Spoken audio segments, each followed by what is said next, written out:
Señor Farage, Now, por Mr. Grupo Farage, for Independencia y the Independence Democracia, and y Democracy Group. por 2 minutos. For 2 minutes. Prime Minister, 6 months ago, you came here, you impressed everybody with your reform agenda, even me.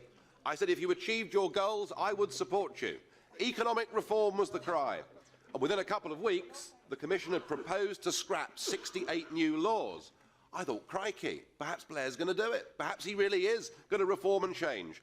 But no, under your presidency, there have been 3,350 new legislative acts. Total failure on economic reform. On the CAP, you said you'd work to achieve a consensus for reform. Well, in a way you have, I suppose, because you've got 24 countries against you. No CAP reform until 2014. On the budget, you said there'd be no surrender of the UK rebate. Well, it seems to me that you've given away £7 billion of British taxpayers' money for nothing in return. Your only achievement is to open talks with Turkey, which is opposed by the vast majority of people in Europe and will lead to an even higher bill. Why should British taxpayers pay for new sewers in Budapest, for a new underground system in Warsaw, when our own public services are crumbling in London? Why should we pay?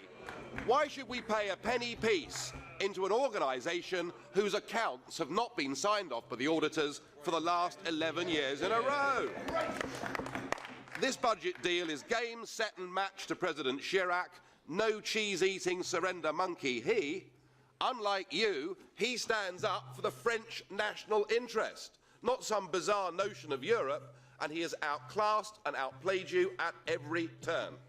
Your only real achievement is that Britain is now isolated, alienated. We are completely alone within the European Union, which is why it's been said before. Hang on a second. Everybody else gets an extra minute, Mr. President. I'm asking for 10 seconds. Thank you.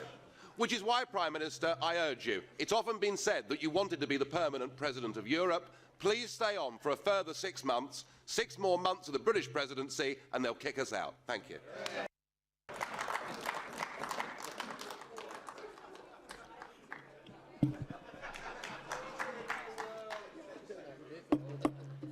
Yeah, well, thank you very much, all of you. Right.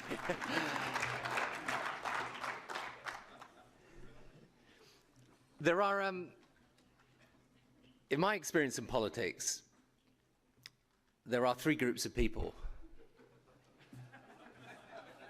There's, first of all, the reactionaries. And let me just tell you, sir, and your colleagues,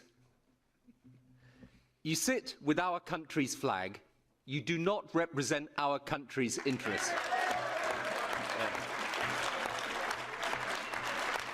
This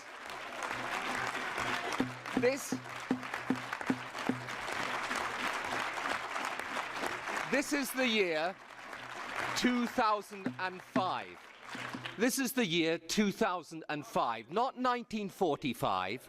We're not fighting each other anymore. These are our partners, they're our colleagues, and our future lies in Europe.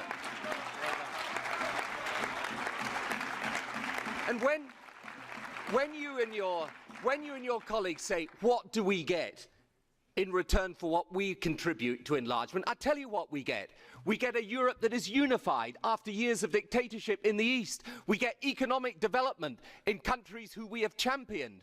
We get a future reform that allows us, once and for all, to put an end to discussion about rebates, common agricultural policy, and get a proper reform budget for Europe. That's what we get if we have the vision to seize that opportunity.